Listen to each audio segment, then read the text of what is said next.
tá? Gravando. Então, vamos lá, gente. Continuando. O que nós temos aqui, irmãozinhos? Temos o seguinte.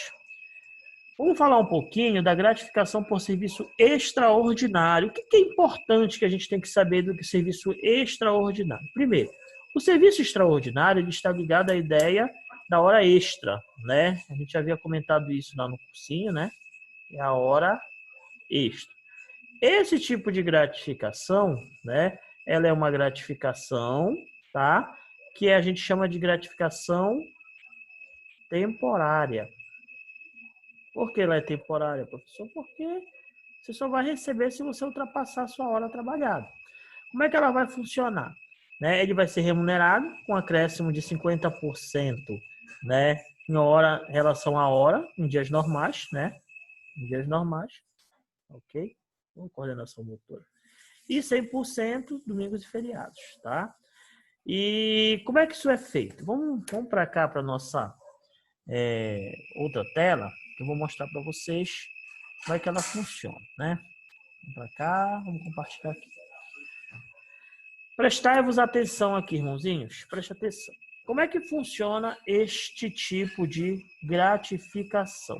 Vamos colocar ela aqui para a gente, né? Vamos colocar aqui na tela. Vamos escrever aqui. Gratificação. Gratificação por serviço extraordinário. Olha bem, gente, preste atenção. Quando a gente fala em gratificação por serviço extraordinário, a gente vai lembrar de algumas coisas importantes. Primeiro, quando é que eu recebo essa gratificação, professor? Quando ultrapassar até 2 horas da carga do dia trabalhado, né? Da carga horária trabalhada. Horária do dia, né? Quando ultrapassar até 2 horas da carga horária do dia. O que acontece também? Se a pessoa ela ultrapassar essas 2 horas, quando é que ela pode ultrapassar acima de 2 horas? Acima de 2 horas, apenas em casos excepcionais, né? Quando há uma necessidade, né? Outra coisa, como é que é pago esse troço aí? Ele é pago da seguinte forma: 50% em dias normais e 100% em períodos de domingos e feriados. Aí um aluno me perguntou assim, professor, mas e o sábado? Pô, o sábado, se ele não está em domingos e feriados, é porque ele é considerado um dia normal. Tá bom, gente? Muito cuidado com isso na hora da prova de vocês, tá? Veja bem. Outra coisa, como é que ele é calculado? Esse cálculo é feito em cima de quem? Em cima da hora trabalhada, tá? Não é em cima do valor montante, é em cima da hora trabalhada, tá bom? Beleza, professor, então agora me explique. Vamos fazer um exemplo aqui clássico para vocês, né? Vamos dizer aqui que nós temos o Luciano, que está aí na coisa, Luciano. Vamos dizer que o Luciano, ele trabalhe, né, 6 horas dia, tá bom? Trabalha 6 horas por dia. Aí o que aconteceu nesse dia? Nesse dia, a chefia imediata dele chegou e disse, olha, Luciano, eu queria que tu ficasse um pouco mais e tal. Como assim? Fica mais umas 2 horas aí de serviço. Ou seja, nesse dia ele trabalhou mais 2 horas. Se ele trabalhou mais 2 horas, ele já ultrapassou a hora trabalhada em até 2 horas. Tá vendo aqui? Se ele ultrapassou, como é que eu vou calcular? Vamos dizer que o salário do Luciano seja 120 a diária dele. A diária do Luciano é 120. Aí você vai dividir por 6, né? É como se ele recebesse R$20 a hora trabalhada dele. Cada hora dele recebe R$20. O que acontece? Como a hora dele é R$20, aí se ele ultrapassasse 2 horas, além dos R$120 que ele recebe, ele receberia mais as 2 horas a mais, ou seja, 20 mais 20, ele receberia mais R$40, não é isso? Não é R$20 a hora trabalhada? Só que como é que funciona isso? Ele não vai receber esses R$40, 20 e 20. Por quê? que como ele vai receber essa gratificação, em cima desses R$ 20 ele vai ganhar uma porcentagem, que vai depender se vai ser do dia normal ou vai depender se for um domingo ou um feriado. Se for um dia normal, além dos R$ 20 dele, né, vamos pegar aqui, mudar a cozinha aqui, né, em homenagem ao Luciano, né? Olha lá, nada, vamos botar aqui. Só apagar aqui, né? Como é que funciona isso? Além dos R$ 20 que ele ganha, ele vai ganhar mais 50% em cima de 20, ou seja, metade de 20, R$ 10. Ou seja, quanto é a hora trabalhada do Luciano? Se ultrapassar o horário dele, seria os 20 dele, mais R$ 10 a mais por conta de ser um serviço extraordinário. Ou seja, cada hora dele seria 30. 30 mais 30, em vez de ele receber 40, ele vai receber 60, tá bom? Por conta dele ter ultrapassado o limite de hora trabalhado dele, ok? Quando ele fala em casos excepcionais que tu pode passar, é quando ele tem aqueles casos de calamidade pública, aqueles casos que não dá para o serviço esperar, não é verdade? Aí sim pode ultrapassar as 2 horas, tá bom? Lá no município de Belém, na Lei 7.502, por exemplo, eles falam que essa hora a mais ela só pode ser ultrapassada dependendo das circunstâncias. Por exemplo, se for uns dias normais, ele só pode chegar até 4 horas. Se for em horário de descanso obrigatório, ele pode chegar até 8 horas. Aqui no caso de Ananindeua, ele não especifica. Então, passou de 2 horas, ele já tem direito. Lembrando que ele só vai receber esse direito de acordo com a necessidade da chefia imediata. Ela é que vai decidir. Agora tem uma outra situação. Geralmente, nesses casos aqui, tem o sistema de compensação. Ou seja, você trabalha, né, aquele horário, mas você compensa no outro dia. Você não recebe esse valor quando é. E quando se tratar, por exemplo, de escala de revezamento, ou seja, escala, né? Deixa eu apagar aqui. Quando se tratar de escala, por exemplo, aí, gente, vai ser feito de acordo. Geralmente na escala não tem essa situação desse serviço extraordinário, ok? Em alguns casos. Na verdade, não tem, né? Porque a escala ela já é trabalhada no horário certo. Se ele ultrapassa aquele horário de escala, ele já está ultrapassando o máximo que pode chegar na semana, dependendo da hora, né? Que pode ser de 30 a 40 horas semanais, dependendo da escala máxima, do horário máximo. Tá bom? Vamos salvar aqui, isso vai ficar à disposição de vocês, tá? Vou limpar aqui e vamos voltar para a nossa aula de ainda agora, onde a gente parou. Ok? Então, veja bem, gente. Domingos feriado, como eu falei, o cálculo da hora será efetuado sobre o vencimento do servidor. O servidor extraordinário receberá o horário previsto no artigo 89 e será acrescido de percentual relativo ao serviço noturno. O que significa isso, professor? Que geralmente quem trabalha no serviço noturno, qual é o serviço noturno? De 10 horas de um dia às 5 horas do dia seguinte.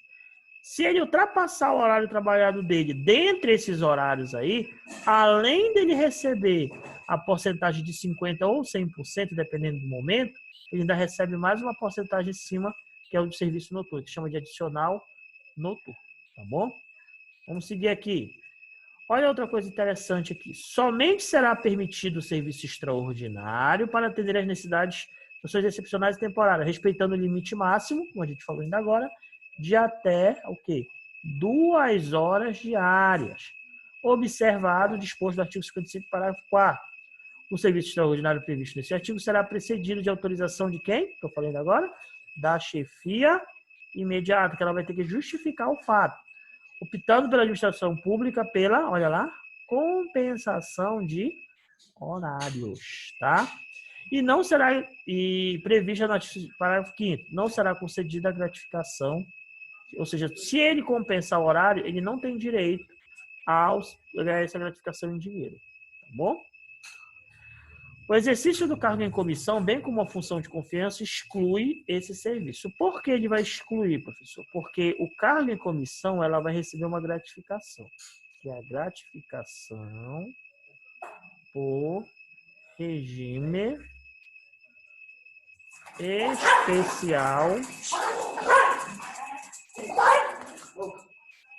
especial, de trabalho. Ok? Cachorro apanhando aqui para aprender. O servidor que receber a importância relativa à gratificação por serviço extraordinário não prestado, olha lá, será obrigado a restituir uma só vez, ficando ainda sujeito às chamadas punições disciplinares, que a gente vai ver lá na frente, que são as penalidades, caso ele esteja agindo de má fé. Ou seja, tem gente que pode colocar lá, assinar lá o ponto, né, dizendo que passou do horário, mas se for descoberto que ele não exerceu essa função, ele além de ter que ser punido pelo fato de ter que devolver todo esse valor, ele também será levado a um regime disciplinar, ou seja, ele vai passar por algum tipo de penalidade, tá bom? É vedado conceder gratificação por serviço extraordinário com o objetivo de remunerar outros serviços ou encargos, ou seja, ela só é paga se for nesses casos aí, tá bom?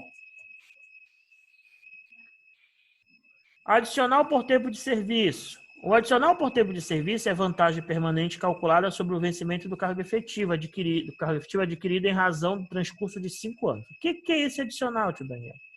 Esse adicional, gente, ele é pago todas as vezes que você completa 5 anos, que a gente chama de quinquênio. Lá em Belém, eles recebem o triênio. No estado, eles recebem o triênio. Em Ananindeua, você recebe o quinquênio. E ele só é pago ao servidor efetivo, aquele que passa em concurso público. Professor, a partir de quando ele é contado? A partir do momento que o servidor entra em exercício. Tá bom? Ele só é pago a partir da primeira data que ele é contado a partir do primeiro dia em que ele entra em exercício. Tá bom? Dali para frente se conta de 5 em 5 anos. Como é que funciona isso, professor? De 5 em 5 anos, o cidadão terá um aumento de 5% no salário dele. Mostra aí, tio, que eu quero saber disso na íntegra, que eu quero receber essa grana aí, né? Então vamos lá. Deixa eu só sair daqui rapidamente. Então, um instante. Automático, tá bom? Então não tem a ideia do requerimento. Então veja aqui. Por quinquênio, né, de efetivo exercício, de serviço público municipal, será concedido ao servidor um adicional, né? Esse adicional ele é calculado sobre o vencimento, não é a remuneração, tá, gente? É o vencimento de seu cargo efetivo, sendo devido a partir da primeira remuneração, a ser paga depois de completado o período aquisitivo de até 7 quinquênios. Meu professor, só 7? Gente. 7 vezes 5, 35 anos. Até lá tu já está aposentado, né? Ainda vai querer mais tempo ainda, né? Olha lá. Outra coisa, serão considerados tempos de serviço para a concessão do benefício previsto no caput desse artigo os afastamentos computados como de efetivo exercício, né? Então, ou seja, alguns tipos de afastamento que tu vai ter, algumas licenças, por exemplo, você tem direito a contar como se você estivesse trabalhando, então não interrompe. A não ser, por exemplo, se for uma licença sem vencimento, que é de até 2 anos. Uma licença sem vencimento, além de você parar de contribuir, né, que você também para de contribuir, você não conta o seu tempo de serviço quando você para de trabalhar, né, desse período de 2 anos que tu te afasta sem remuneração, ele também não conta para contar esse quinquênio, tá entendendo? Afastou, você não recebe. Você só vai receber se você estiver ativo. A não ser, por exemplo, a mulher que teve a criança, a licença gestante. Ela passou 6 meses afastada. Ela vai ter direito a contar o tempo de serviço? Vai contar o tempo de serviço dela, tá bom? Nesse caso, pode. A única forma que você não conta o tempo de serviço, a única licença é a licença para tratar de interesse particular. Todas as outras licenças, você conta o seu tempo de serviço, tá bom? Adicional de exercício de atividade insalubre, perigosa ou penosa, né? Bem, o que é a insalubre? São as atividades que você exerce dentro de locais insalubres. Por exemplo, postos de saúde.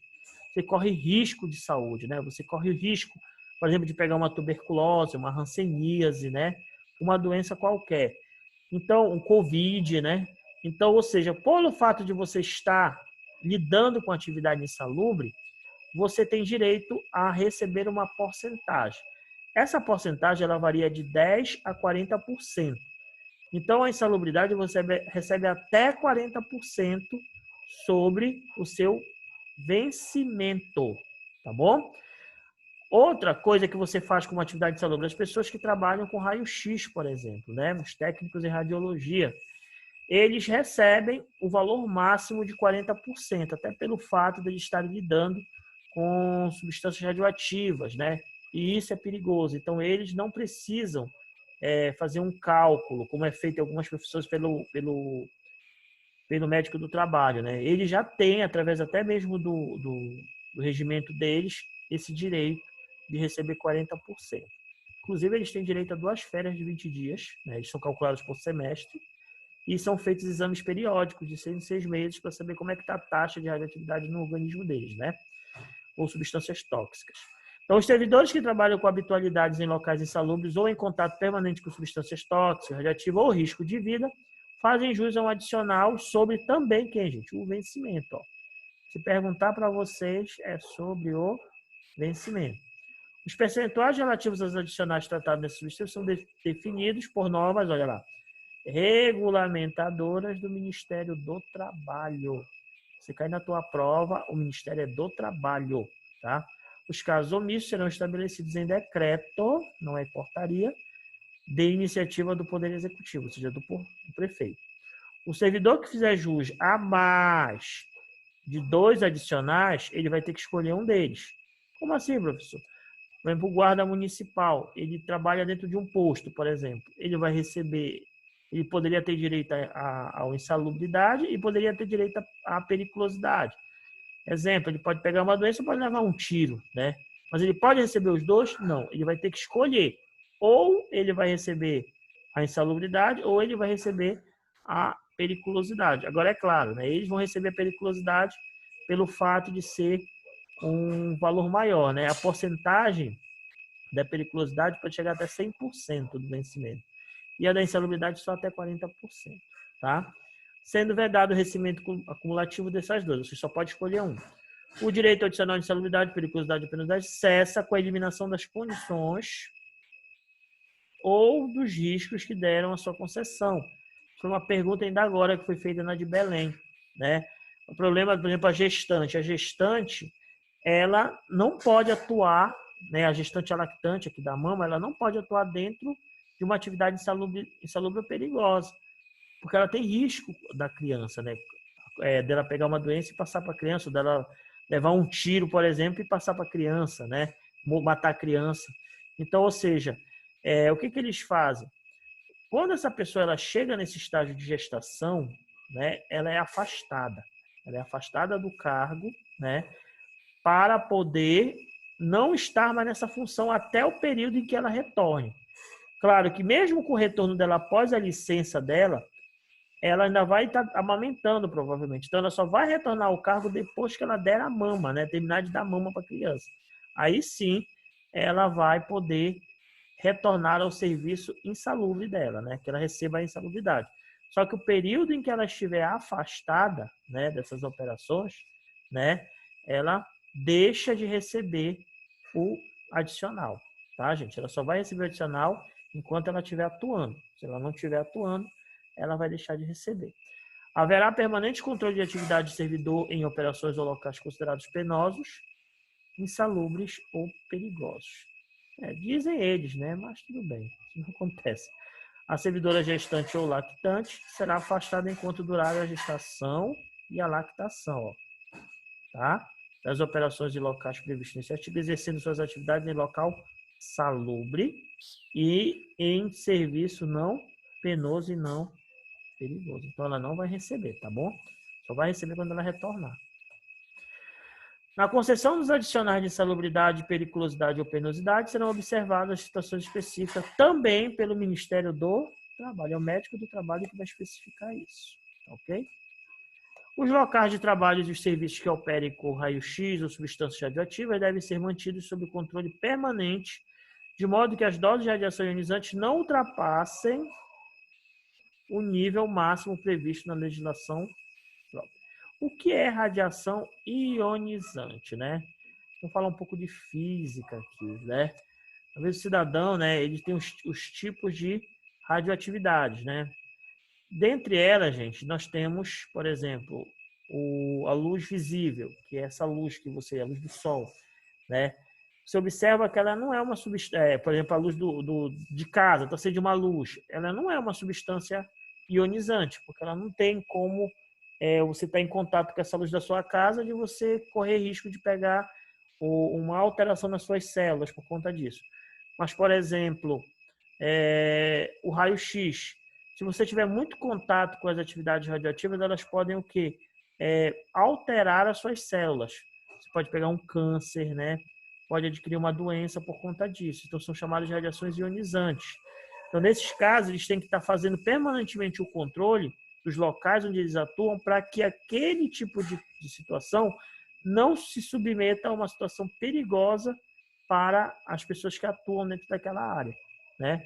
Por isso que existem vários equipamentos. Por exemplo, quando tu vai fazer um raio-x, existe uma barreira, né? Uma barreira que ele fica atrás dela. Aí tu diz às vezes, poxa, eu fico aqui enquanto ele vai se esconde ali. Mas tu só está tendo contato naquele momento, ele tem contato constante. Então é por isso que aqui no caso ele fala que de 6 em 6 meses é feita uma avaliação através de exames médicos, tá, gente? Por conta dessas atividades de raios ionizantes, tá bom? E aí, gente, por incrível que pareça, acabou a aula, né? Deixa eu manter aqui, vamos voltar aqui, né? Então, gente, o que eu tinha para falar era isso hoje, tá? É uma atividade bem rápida mesmo, para a gente entender, legal, bem simples, tá? Dos tipos de gratificações adicionais que nós comentamos hoje. A gente ainda vai ver, gente, a da produtividade, o adicional noturno, né? E outras vantagens que a gente conhece, tá bom?